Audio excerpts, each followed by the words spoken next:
This is video number 2 of the Happy Octopus Illustrator drawing series, and in this video I'm going to show you how to create the background. So the first thing that I'm going to do is actually turn off the layer visibility icon next to the octopus so that I can't see it, just because it will be distracting while I'm creating the rest of the background. So I am on number 37 on the handout if you're following along. The first thing that you need to do is create a new layer, which is this button right down here in the Layers panel. And I'm going to click Layer 2 and drag it so it's beneath the octopus.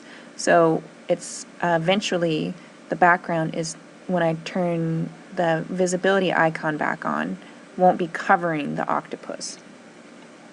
Number 38 is to use the rectangle tool, which is grouped with the other shape tools over here in the toolbox, and click and drag to make a rectangle that fills the whole background. And right now my color is set to white and I have no stroke. The next thing that I'm going to do is add a gradient. So I'm going to open up the swatches panel and select this Radial Gradient down where the gradients are located. So I want this to be the colors of the ocean, so I'm going to go to this little pop-out menu on the side, open the swatch library, go to color books, and choose one of my favorites, which is True Match. And I'm going to set this panel off to the side. Let's see. There we go. And I will choose, whoops, first I have to open the gradient panel also. So to be the light value, I'm going to choose this light aqua, click it and drop it on top of the white slider. Then I'm going to choose this dark value of blue-green and drag it on top of the black slider.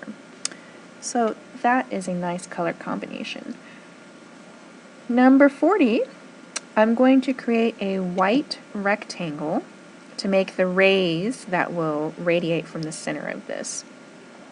So I'm going to deselect my aqua background, so Control Shift A to deselect, get the rectangle tool, change it to white, click and put in 0.75 in for the width and 11 in for the height. So I want this to be aligned in the center, so I'm going to open up Window Align and click the horizontal Align Center and the vertical Align Center.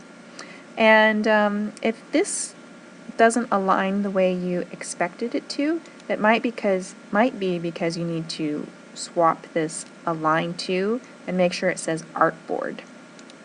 So let's see here. Next thing that I'm going to do is basically distort this rectangle, twist it in the center so it looks like rays. To do that, I'm on number 42. I'm going to go to Effect, Distort and Transform, and go to Free Distort. This part can be a little tricky, so you should pay careful attention.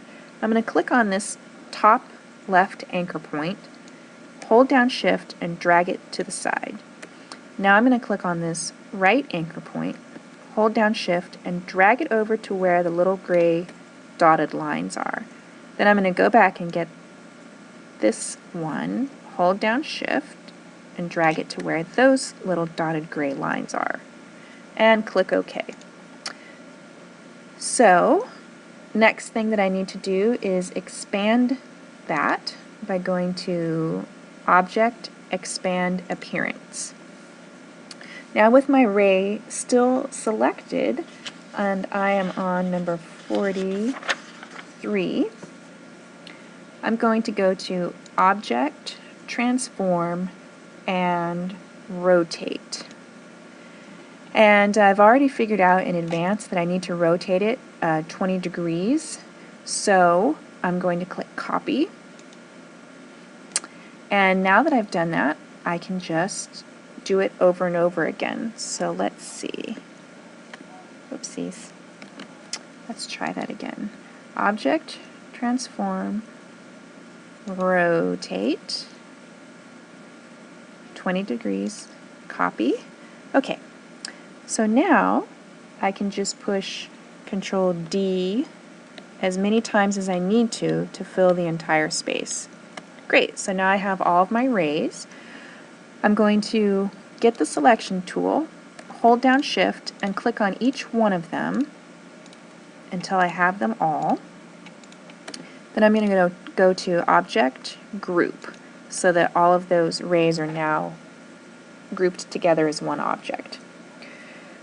So I'm going to make the transparency of those 50% so that they're a little bit see-through. So open the transparency panel, put in 50%, hit Enter, and you can see the effect that that has.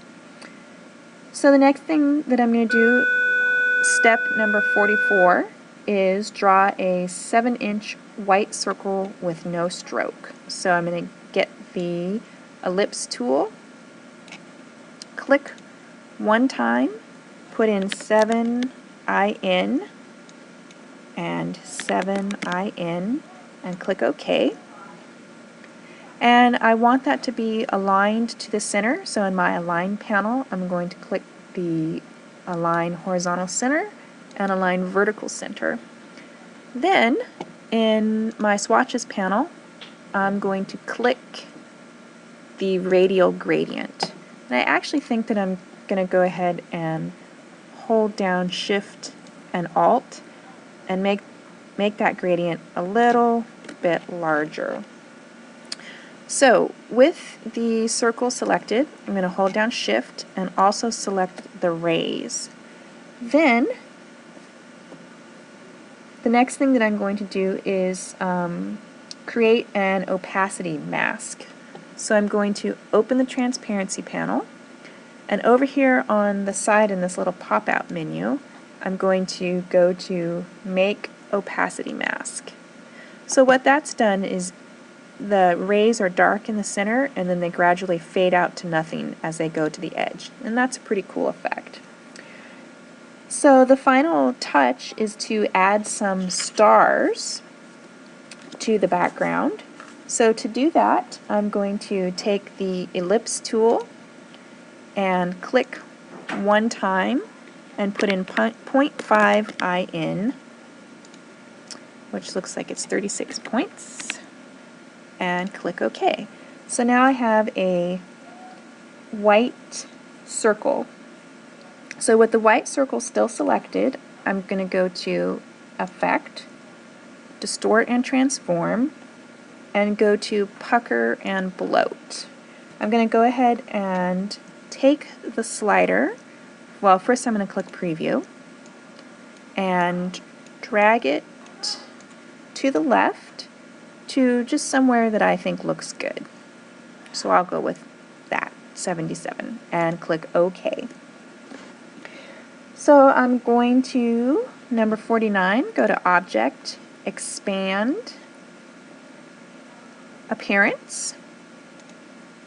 So I'm also going to set the transparency to 50% over here in the transparency panel. So put in 50 and hit Enter.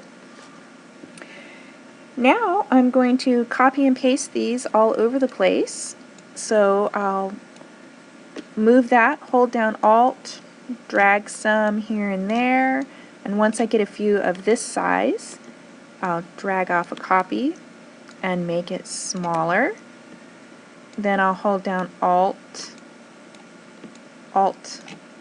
and drag so I have some smaller ones, and then maybe I'll hold down Alt, drag off a copy, make one that's even smaller,